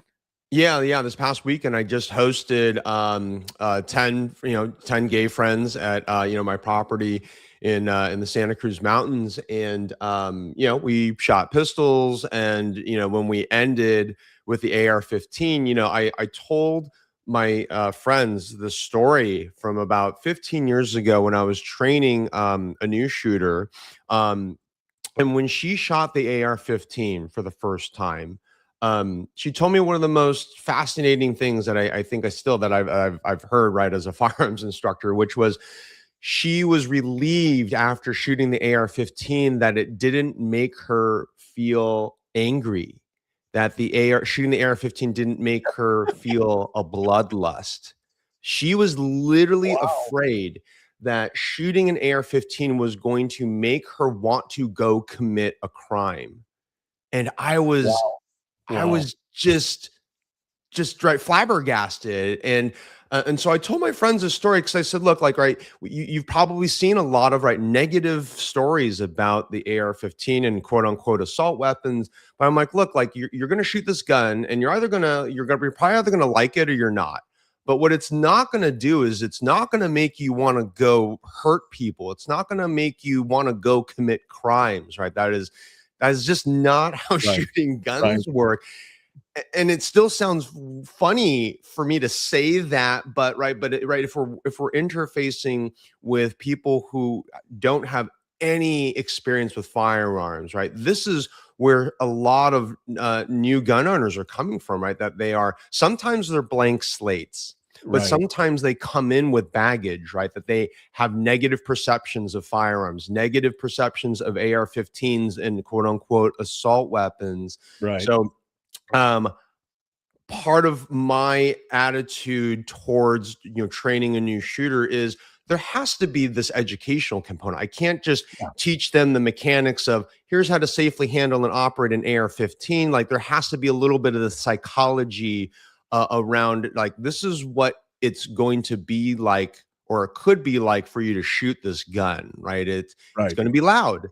Here's what the recoil is going to be like. You might be a little afraid of the noise of the recoil, but it's probably not going to make you violent, right? You're probably not going to want to go commit a mass shooting just because you have an AR-15 in your hand. Right. I mean, you have to, you're deprogramming people essentially, right? You're demystifying the firearm and you're deprogramming. I remember I was teaching a class one time and it was a husband and wife, and there was 5 or 6 people in the room, and we had empty pistols on the counter, revolvers, right? Gates open, the whole thing. I mean, they're all, cylinders out, and we told them, go ahead and pick it up and, just look at it. And we've taught this rules of safety, but it's obviously empty. There's no ammo. This woman burst into tears. Like she was just terrified to even touch it. Now, whether that was because she felt like she was going to turn into a mass murderer, or she's just been so programmed by the media that the gun is just inherently evil / dangerous / whatever. That's what we're fighting. We're fighting that mindset. 50, 60, 70 years of programming by the news media, the mainstream talking heads, the movie industry, the television industry, to say that Johnny was such a good boy until he got a gun and then he turned into a maniac, right? That's not how it works. And so we're fighting against that. We got about 90 seconds here, Chris. Yeah, and it's really important to meet people where they are, right? And so, I have a similar experience where, I met an anti-gun pastor, right? And she's an older woman. And I remember a few years ago, she and I, we had a little bit of a sidebar, and I just was asking her, like, hey, like, what is your exposure to firearms been like? Where does your anti-gun stance come from? And wow, I mean, the story she told me, it became super obvious. When she was a young child, her father had an anger management problem, and very frequently he would threaten her mother and her sister at the dinner table with a firearm, right? They would be eating dinner and he would just fly off the handle and he'd go and bring a gun, and he would threaten her mom and say, like, right, if you don't do X, Y, Z or stop being this way or that way, like, I'm going to, it was the implicit threat was like, I'm going to use this gun against you. I mean, like, if you're a child and you go through that kind of that's your exposure to firearms. I mean, no wonder. No wonder. No wonder. Yeah, no. And that's what we're trying to overcome. This whole thing is that we're trying to deprogram society into doing it. Chris Cheng, I'm glad you're feeling better, bud. I hope it continues. Let us know if you got anything else. Otherwise, we will catch you next month. Okay. Thanks for having me on as always. TopShotChris.com is where you can find him. I appreciate it. Chris Cheng here on the Michael Duke Show. All right, folks, we got to go. Let's jump into it. Here we do it. Willie Waffle.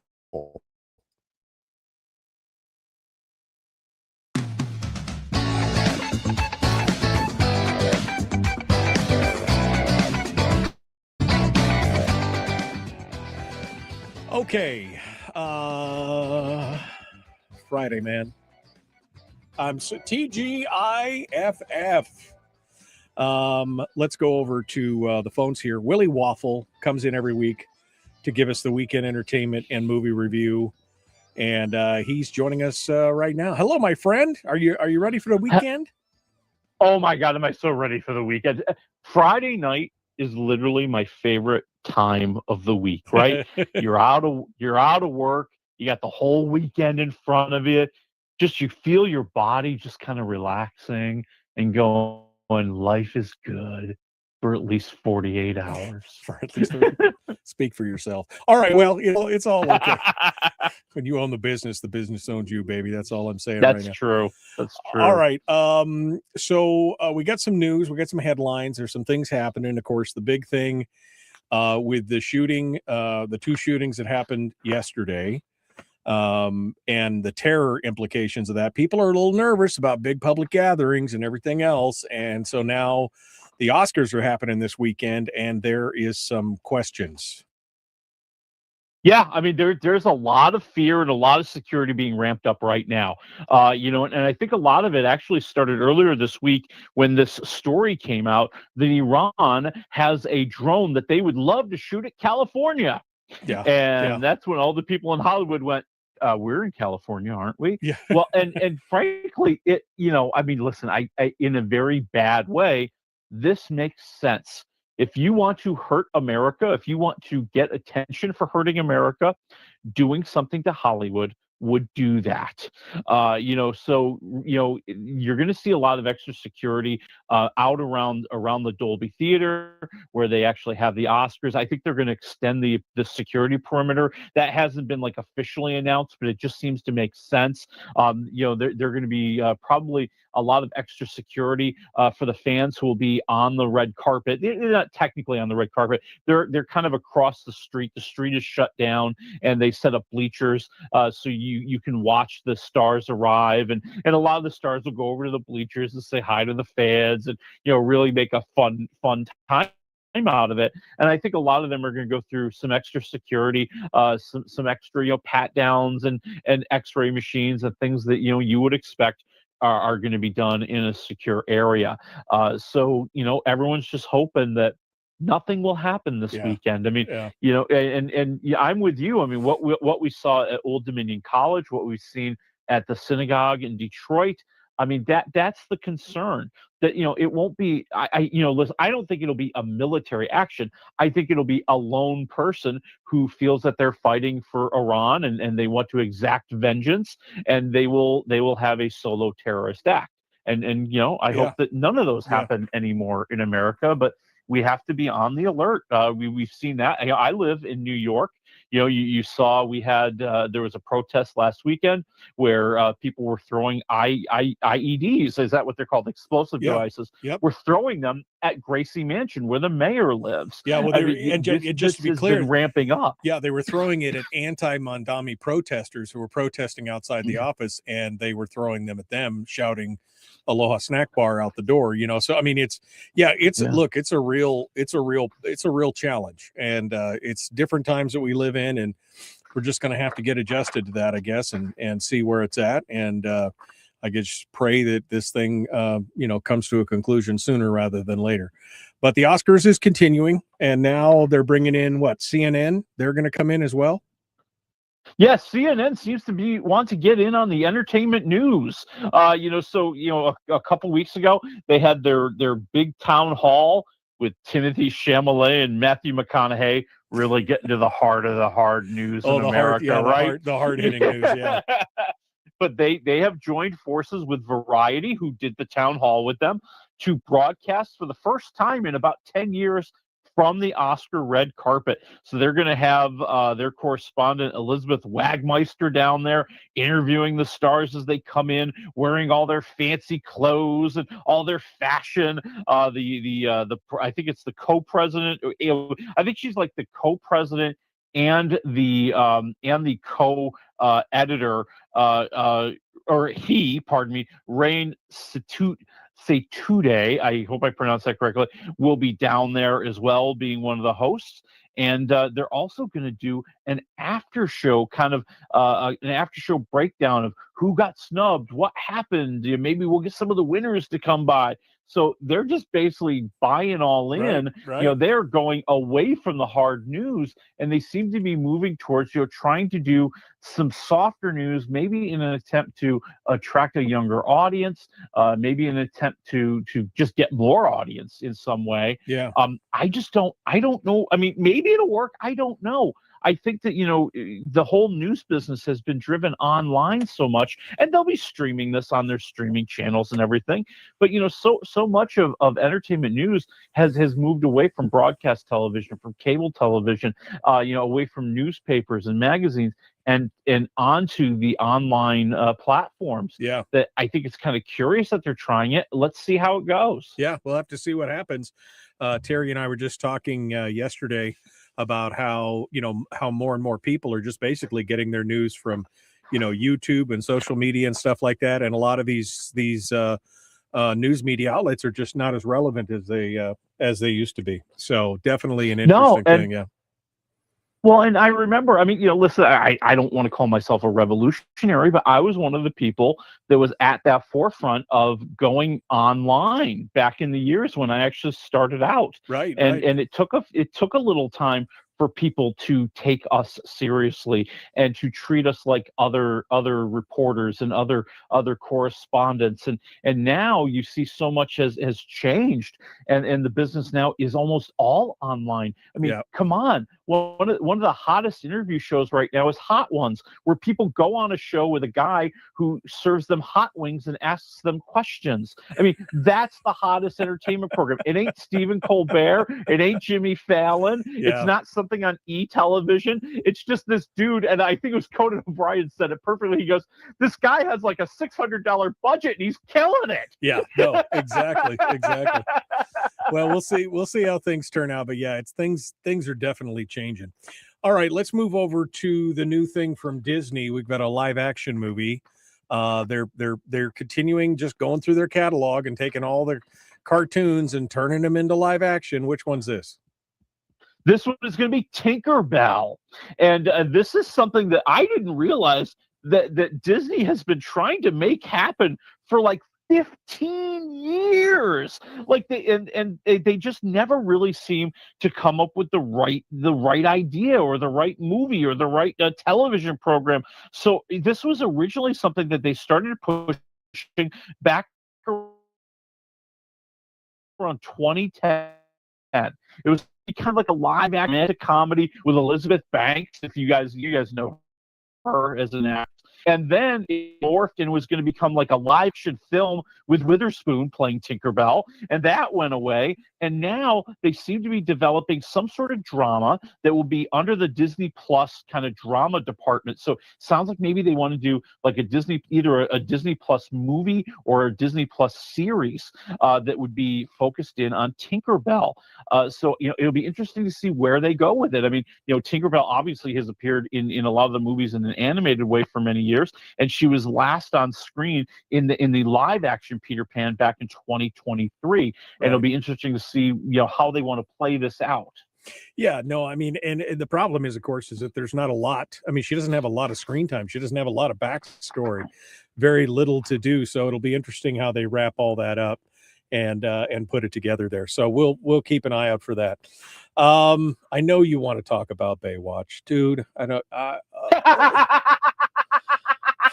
I so don't care about Baywatch, but you were so excited. I'll let you go. There's news on Baywatch. Tell me what's going on. That's right. So earlier in the week, for all of you who are listening out there, I told our friend Dukes here about they're going to hire Brooks Nader to star in the Baywatch reboot. Now, those of you who are into all the trash culture that I am know that she's a former Sports Illustrated model. She's a reality TV star. She's got like a reality show with her sisters where they talk about all their wild and crazy antics, of which include her dating every famous man she can get near. Right. And now, just last night, the announcement came out. They're also hiring influencer and gymnast Livy Dunn to be on Baywatch. They're just looking for every pretty blonde who looks good in a swimsuit. Yeah. The way we like to look at pretty men and pretty women has changed. Yeah. And I don't know if this is going to work here. I feel like it's going to look like a big bad relic of another time. Well, there'll be some kind of nostalgia hit, but I think that'll probably be it. All right. I got one story that I'm bringing to the table here just because real Hit quick. me. Have you been watching Nathan Fillion on his X account going around to all the former Firefly cast members with that real? No, this is awesome. Okay, so he's gone on with this real cryptic. He walks up to their door, he knocks on their door, they open their door, and he goes, "It's time." And they're like, "It's time?" "Yeah." Is it what, he says, "Is it what I think it is?" And he goes, "Yeah." And so he's gone up to every major character in Firefly and does. Now the announcement's supposed to be on the 15th. Now I'm already preparing to be really mad because everybody's been thinking, oh, maybe they're going to bring Firefly back. I don't think that's going to happen because Joss Whedon wouldn't be involved, et cetera, et cetera. But we'll have to see. The 15th, they're going to announce. They're going to make the announcement. But it could be, potentially, maybe, my favorite space cowboy flick in the world, Firefly, could be back on the screen. So we'll have to see. I don't want to douse your hopes and dreams. Oh God. I would just say March 15th is Oscar Day. And is it possible they're going to do an Oscar commercial? I mean, anything's. They could do another project. It could be something totally different. We just don't know. But they got everybody's hopes up, is what I'm saying, and that's really kind of bumming people out, But we'll see. We'll see what happens. We'll be watching. I'll be listening for the news on Monday or Sunday, or Sunday night or Monday morning. I'll be looking to see what the news is. We'll see where it goes from there. All right, that takes us over to the movies. We got about 3.5-4 minutes here. Worst to best. What do we got? Oh man, do you want to go worst to best, or you just want to spend a lot of time talking about Scarpetta? You tell me. Yeah, I really don't care, quite honestly. Scarpetta, my wife is interested because she loved the books, but she's having that whole Uncanny Valley problem with Nicole Kidman. You tell me, Scarpetta. Let's talk about Scarpetta. We got it. Let's just go with that. So this is the new Amazon Prime series. It's based on the series of books from Patricia Cornwell, and it's Nicole Kidman playing Scarpetta. She's a forensic pathologist. She's an investigator. She's like the chief of forensics in this Virginia town, where she became very famous, like almost 30 years ago, for solving a horrible serial killer case. Okay. And now, we learned that things have happened since then. She ended up leaving. Now she's coming back. And as soon as she arrives back in Virginia, there's another killer on the loose. And he's kind of using the same serial killer signature. Oh, the same MO. She's wondering, did we get the wrong guy? Oh. Or is this a copycat? Or what is going on? And so it's a cool structure, but you got to pay attention to it. So there's a lot of jumping around. They're in parallel telling you the stories of what's happening now and what happened in 1996. So we're seeing the investigation and what she's doing now, the people she's working with, and how she worked with a lot of these same people, 30 years ago to solve the original case. And they're also wondering, what's going on here? Did we get the right guy? Did we get the wrong guy? And then they throw in a whole other layer of her life is just a stinking mess, okay? Like, her sister, played by Jamie Lee Curtis, is the biggest old pain in the patootie you've ever seen in your entire life. She's working with the same detective, played by Bobby Cannavale, who's really good, but also very rough around the edges. We see that her husband maybe isn't all that happy to have to move back to Virginia. Her niece is struggling with a horrible tragedy that happened in her life. The poor girl just needs a cigarette and a cup of coffee at this point, and now she's got to deal with all this. And so that's what's really kind of intriguing and drawing you in and getting you interested in all these different little stories. How are they all going to end? Right. And who is it? Did she get the right person and everything else? And again, Nicole Kidman is a fantastic actress. So is Jamie Lee Curtis, Bobby Cannavale. They're all great actors and actresses. Yeah. So I'm sure they'll do fine. Again, I'm just having a hard time with that whole Uncanny Valley thing with her face. So it's what do you give it to you? -1 to 4 waffles. Where are we at? I'm at 3.5 waffles. I think it's just really good. I want to see where it's going to go. I want to see how it ends. And I know you love hearing this. All the episodes are out there on Prime right now. Nice. They know what's up there at Amazon. All right, Willie Waffle, wafflemovies.com. Thank you, my friend. It's good to talk with you. We will see you next week. It's going to be awesome. All right. Can't wait. All right, my friends. We'll see you on Monday with Josh Church, Lieutenant Governor candidate. We'll see you then.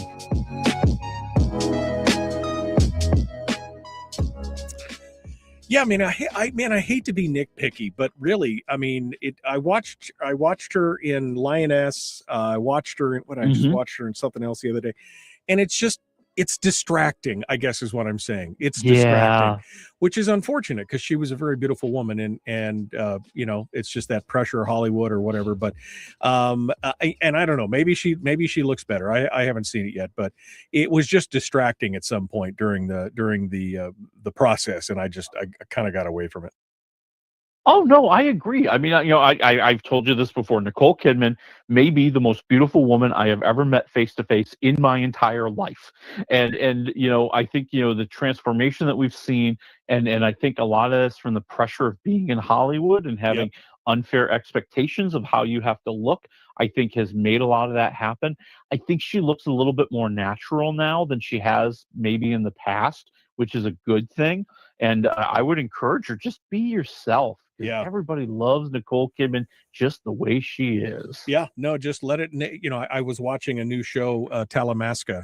I don't know if you've seen that on AMC Plus. No, it's in the Anne Rice universe. It's a very interesting show, but one of the characters is Elizabeth McGovern from Downton Abbey, and she has no problem about just letting herself age. I mean, she looks good. She looks a lot older.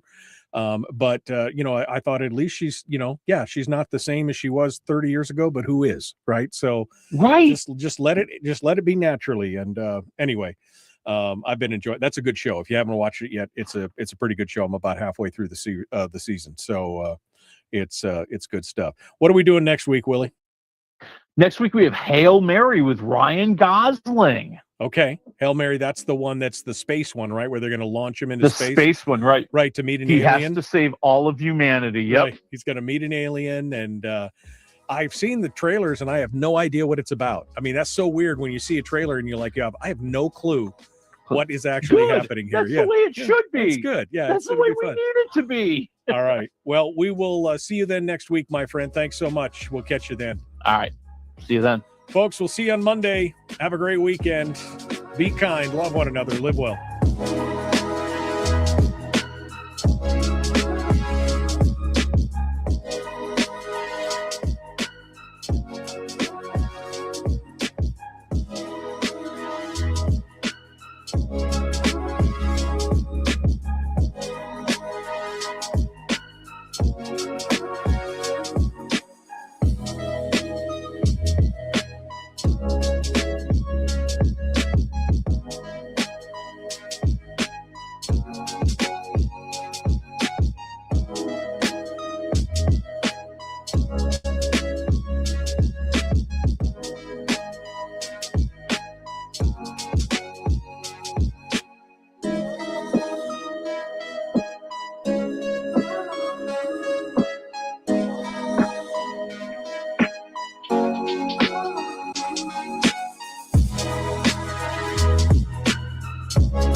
We've shed our terrestrial radio skin, and now we are slimy lizard internet people.